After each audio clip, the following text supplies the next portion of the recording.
Let's talk about Squirt Game.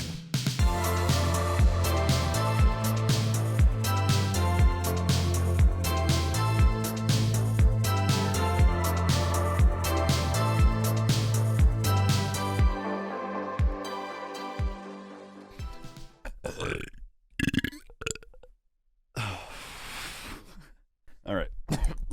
Oh, there was like vomit there. Now, in the off chance that a few of you watching this video just woke up from comas, and this is like the first thing you're seeing in your YouTube recommended, let me explain to you what a Squid Game is. So, to put it super simply, Squid Game is a Netflix-produced South Korean drama wherein a bunch of degenerates get shipped off to go compete in children's games at this compound, and, you know, they're there to win big prize money. But when they fail a children's game, little did they know, they get, like, super killed. Now, I just finished binging Squid Game. I love the show. Phenomenal. Super fun, super engaging. But this video is going to serve a bit more as a critique and a discussion rather than highlighting where the show went right. I know I just said that it's going to be a critique of the show, but by no means does that mean that I hated it. I thoroughly enjoyed this show, and in fact, I rank it quite highly amongst the other shows that I've seen this past year. So if you haven't seen it, I recommend you watch it. It's super fast, it's super easy, it's a 9-hour watch. I mean, it's a short little series, and you won't regret it. You will not regret it. So just go ahead and do that, and then you can come back to this video afterwards. I have about 4 or 5 main points that I want to highlight that really illustrate how this show deviates off of its path of becoming a perfect miniseries, like I think it had the potential of being. So with all of that being said, why don't we start off by talking about the characters? Now, I need to apologize in advance for what is sure to be my butchering of the pronunciation for these actors and the characters' names. I am not fluent in Korean. I do not speak Korean. I do not know how to read Korean. I'm going to mess up these names. I'm sorry. We're going to try our best. Now, as any sane person does, after watching a TV show or a movie that I enjoyed, I decided to rank the characters in a tier list. Again, this is all personal opinion. This isn't a definitive tier list of who is best and who is not, but I do think we can all agree that my top tier is the only correct thing. I mean, come on. I don't think there is an amount of money in this world that I would not pay in order to have her just beat the shit out of me. I would give everything to make that happen. Oh, oh, baby. Oh, my God. Oh, baby. No, but seriously, in all seriousness, she could do whatever she wants to me. And now that we're all in agreement there, let's talk about the main character, Gi-hoon. Now, Lee Jung-ji was just perfectly cast as Gi-hoon. I cannot think of any other way that I'd like that role to be played than how it was played. He brought a much needed lighthearted energy to the show that is otherwise very tense. I think all of his motivations were absolutely solid. Can't disagree with many of the things he did, except for one thing which we'll talk about later. But seriously, I cannot think of anyone else that I'd like to follow around as the main character more, except for maybe Seo-byuk, but well, obviously. Now, while we're kind of on the topic of lighthearted, I don't think we can really talk about that without talking about the bottom 3 characters in my great tier. Abdul, Ilnam, and Minyo absolutely helped tie the show together. I mean, whether it was the unwavering kindness that Abdul brought to the table, that kind of grandpa love where you can't not root for Ilnam, and then the, at times, very annoying, but much needed sass and vigor that Minyo brought to the show as a whole. I mean, every single character in this show had the ability to steal the spotlight of every single scene that they were in. And whether or not that potential was completely lived up to in every character remains to be seen. But the important thing is, I think every single character has that potential to steal the show. Now, while we're on the topic of missed potential, I think, case in point, we gotta talk about two of my favorite characters that the writers just completely fumbled the bag with. Ji-young and Hwang Jun-ho. Now, in just the 3 episodes where we were introduced to Ji-young and then subsequently had to say goodbye to Ji-young, she absolutely stole my heart. Very, very little backstory was given to her until like 5 minutes before her death, and still, she somehow just managed to captivate me in every scene she was in, and I could not help but root for her every single time that she was on screen. There was so much untapped potential with her character, and it is just, it is a tragedy that we did not get to explore that further. Now, the other character who I really hated to see be wasted was the policeman Hwang Jun-ho. Now, he was a character that obviously carried a lot more significance to the story, at least so his B-plot would make it seem. And somehow, someway, after spending so many episodes with him, they just wasted him. Which obviously is a shame, because he's super cool. He was badass as crud. But what do we know about him? Nothing. We don't know shit. And he is coincidentally related to what is probably my largest gripe with this season as a whole. And that would be the entire B-plot of Officer Hwang. Now, okay, this shit pissed me off. Like I said, it was my favorite part of the whole season. I was really looking forward to like see how it would unfold, when he'd get caught, this and that, if he'd escape. And they managed to write it so well. It was so engaging, so tense throughout the entire show. And then the last 5 minutes of the plot happened. Within like, no kidding, within 5 minutes, they managed to just ham fist in the reveal that the main bad guy is Officer Hwang's brother. Now, I'm sure if I analyze it a little bit more, it could make sense. But to me, it makes no sense other than like, oh, you're my brother. Like, who the fuck cares, bro? It would have been... Getting past the fact that they just completely shoved that in for dramatic reveal, they then unceremoniously pop a cap in this motherfucker's ass. Officer Hwang just fucking falls off a cliff into the water below and more or less dies. Or so we assume.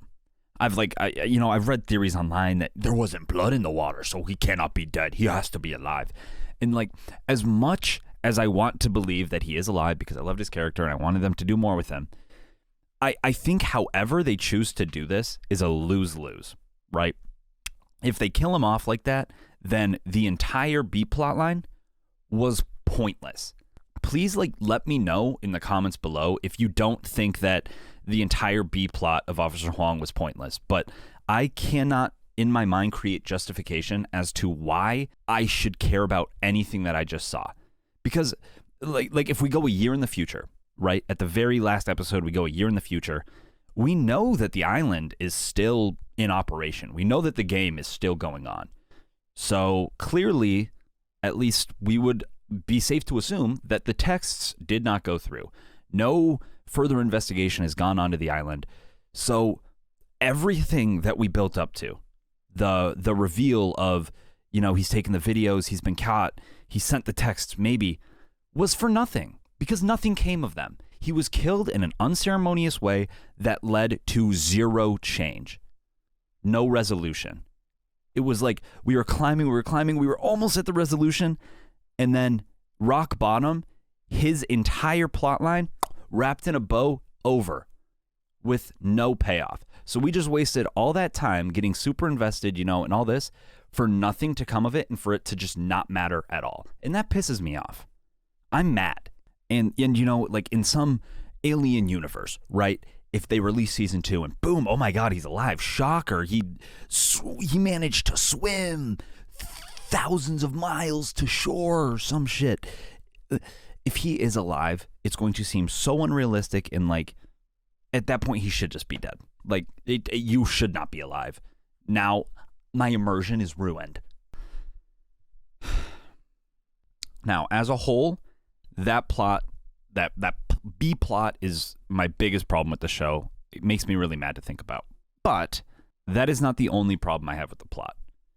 The other problem I have is with the cliffhanger at the end. Or I should just say the end in general sucked. Okay, so let me just explain to you guys why the end sucks, or at least why I think why it pisses me off, bro.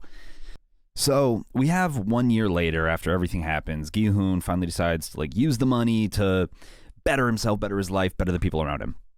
So he takes in Se-byun's brother, or at least gives him to fucking Nanny McGee. I don't even remember what her fucking name is. The mom of the Song-woo.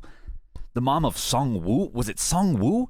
Yeah, Song-woo's mom. So he gives little boy to Song-woo's mom. Whatever. And then he dyes his hair. He's badass. And he's like, yeah, okay, I'm going to go. Hey, little daughter, I'm going to come see you in America. And I'm going to give you all the best presents. So he's boarding the plane, or I guess he's at the airport, and then he sees that the island is still under operation because some dude's being recruited, and then the guy mysteriously goes into the subway, and he's like, bye-bye, and he transports away. So as he's boarding the plane, he takes the ticket, the phone. He calls him, yo, what are you guys doing? This game sucks. Why are you guys still doing it? And they're like, yo, you better just board the plane, brother. And he's like, nah, fam, nah. I'm going to throw my life away. I'm going to throw my daughter to the curb again, and I'm going to come stop you. And then the show ends. Obviously, setting up a season 2.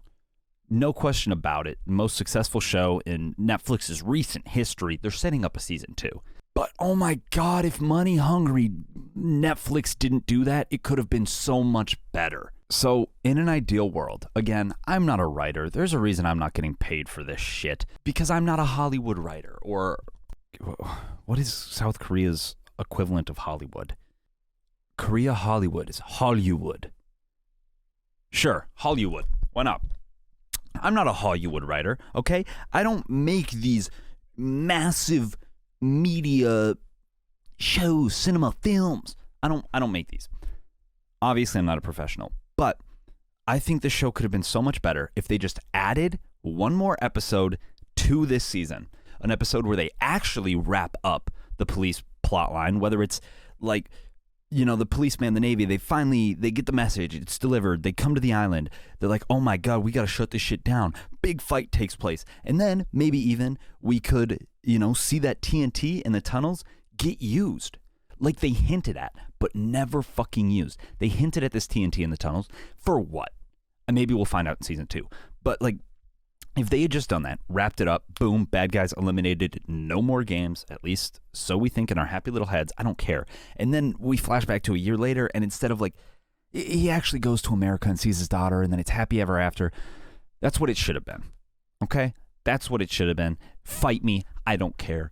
I don't think this needed a season 2. I think they could have wrapped it up into a perfect little mini-series or fucking 10-episode series and called it good. Would have been successful, would have been great.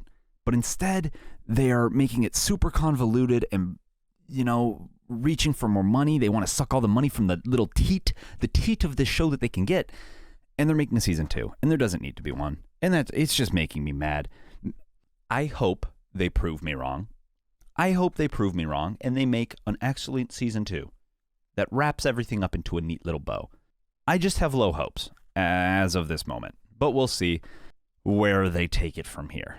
Now, the last point I want to tackle is not one that by any means ruined my perception of the show. It was just strange, a little bit funny, kind of disengaging, but no big deal. And that was the English actors in the show. If you've watched the show, if you've gotten to this point and you haven't watched it, man, what you doing? But if you have seen it, you know who I'm talking about. The VIPs. The motherfuckers with the masks on. That's what the mask is. That's what the point of the mask is. So you can see I'm trying. You won't see me crying. I'll just keep on smiling. I'm good. I don't think in any show I've ever seen, I don't think I've ever seen more stale delivery than what those guys brought to the table. I find it hard to believe the host would miss a night like tonight. There's some problem happen here? I'm sure you won't be disappointed. Well, I hope not. Listen, I'm willing to give anybody some slack. That's not a problem. I just have to say that I'm a difficult man to please. I hope you won't disappoint me. It was like a bunch of robots that man created and said, we're gonna make you guys human. And, you know, they kind of like painted them in flesh-colored paint, maybe put some clothes on them, and they're like, okay, we're going to see how many people we can fool into thinking that these are actual humans. And then they put them on the big screen. Bro, nobody's fooled, okay? I'm not going to look into their IMDb's and see if they're real actors, but I know they're not. I know they're not. These are robots. These some robots. Especially like the motherfucker who had like the saggy ass, like that old man who had like the real saggy ass. You know the scene I'm talking about? He sucked. Oh my God. I hope he never acts again. And like, I kind of looked into it like a little bit, and it makes sense. Like, it's a South Korean show, and they're getting these English parts, so maybe they're not necessarily fluent in English. They don't know what to look for in an English actor that makes an English actor good. So, you know, they chose these schmucks because they were around, and they were like, oh yeah, you're good, you're from our understanding. And then that's kind of what I interpreted as, I'm not offended by it, I'm not upset about it. I just think it's funny. If those guys suck, and we can laugh at them. And Saggy Butt, if you're watching this, please send me like a headshot and a signature. Like, send me like your acting headshot with it signed. I would love that and cherish it and hang it on my wall forever. No, but like seriously, I love this show. I think it was really good. Like for me, I'd say it's an 8 out of 10. I think it could have been a 10 out of 10 with, you know, some of the plot changes that I mentioned. But it was a really good show nonetheless. I enjoyed it. I binged it all in like one night. I don't normally binge like that, but it was a good show. I could not put it down. Definitely worth the watch. If you made it this far into the video and you haven't watched it, I mean, hopefully I've convinced you with my destruction of the plot. But let me know in the comments what you guys thought of it. Please, I genuinely want to know what you guys thought, what you would rate it. I think it is a little bit overrated as to what people are saying. But I think that's just because a lot of people are wanting to focus on the highlights of it, because it is a really good show with a lot of highlights. I just think that there were these few things that people aren't necessarily talking about that did kind of bother me.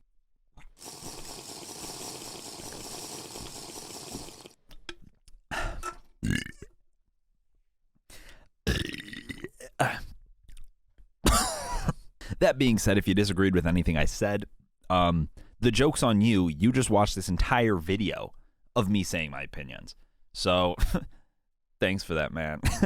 No, but that's all for me. I don't really make videos like this, so if it came off as rambly, I'm unapologetic about that, okay? This is my outlet. This is my outlet for complaining. Thank you guys for watching, though. I appreciate it. I appreciate every single one of you. Make sure you like, you subscribe. Maybe there will be more complaining videos. Share this with a friend who watched Squid Game. Tell me about what your favorite Squid Game was, and I will catch you all in the next video. Take care, you ink sac-filled motherfucker.